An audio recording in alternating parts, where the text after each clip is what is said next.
रात के ठीक 11:47 पर राहुल एक सुनसान बस स्टैंड पर खड़ा था। बारिश की हल्की हल्की बूंदें जमीन पर गिरकर अजीब सी आवाज कर रही थीं और चारों तरफ ऐसा सन्नाटा था जैसे पूरी दुनिया सो चुकी हो। तभी दूर से एक जर्जर सी पुरानी बस आती दिखाई दी, जिस पर धुंधले अक्षरों में बस नंबर 404 लिखा था। बस रुकते ही हवा अचानक बर्फ जैसी ठंडी हो गई और बिना कुछ पूछे एक कंडक्टर ने राहुल को इशारे से अंदर बुला लिया। बस के अंदर बैठते ही राहुल को महसूस हुआ कि यहाँ कोई भी यात्री ठीक से सांस नहीं ले रहा। सबकी आंखें खाली और चेहरों पर अजीब उदासी जमी हुई थी। खिड़की के बाहर रास्ता धीरे धीरे शहर से हटकर घने जंगल और उजाड़ रास्तों में बदलने लगा। राहुल ने घबराकर मोबाइल देखा, लेकिन नेटवर्क गायब था। तभी पास बैठी एक बूढ़ी औरत ने कांपती आवाज में पूछा, बेटा, तुम जिंदा हो ना?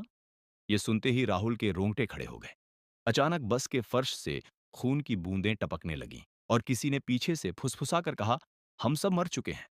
बस श्मशान के सामने रुकी तो कंडक्टर बोला, जो यहां उतर गया वो वापस नहीं चढ़ा। राहुल भागने लगा, लेकिन उसके पैर जमीन से चिपक गए और बस की खिड़की में उसे अपना ही चेहरा दिखा। काली आंखें, जला हुआ शरीर और खोखली मुस्कान। उसी पल उसे याद आया कि 1 साल पहले इसी रास्ते पर बस 404 का भयानक एक्सीडेंट हुआ था, जिसमें उसका भी नाम मृतकों की लिस्ट में था। सच समझते ही उसकी चीख बस के सन्नाटे में खो गई और बाकी आत्माओं, माटा धीरे धीरे कहा कि अब वही इस बस का हिस्सा है, वही नए यात्रियों को लाने वाला है।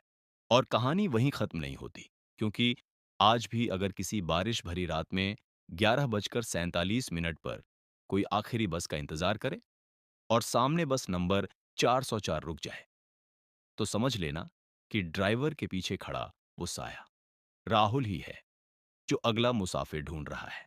देवपुर एक ऐसा गांव था जहां सूरज ढलते ही सन्नाटा फैल जाता था और लोग मानते थे कि रात 9 बजे के बाद बस स्टैंड की तरफ जाना मौत को बुलाना है।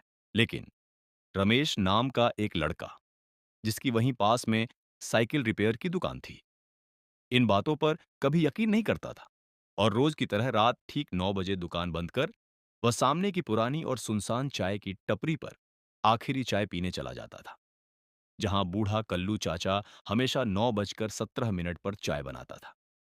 मगर एक रात जब रमेश पहुंचा तो चूल्हा जल रहा था।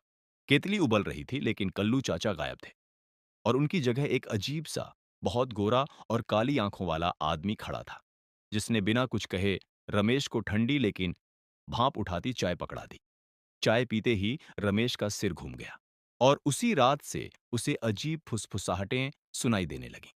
9:17 होते ही चाय का समय जैसी आवाजें कानों में गूंजतीं, आईने में उसकी परछाई उससे पहले हिलने लगी और अगली सुबह पूरे गांव में हड़कंप मच गया जब कल्लू चाचा की लाश कुएं के पास मिली, मुंह खुला और आंखें गायब।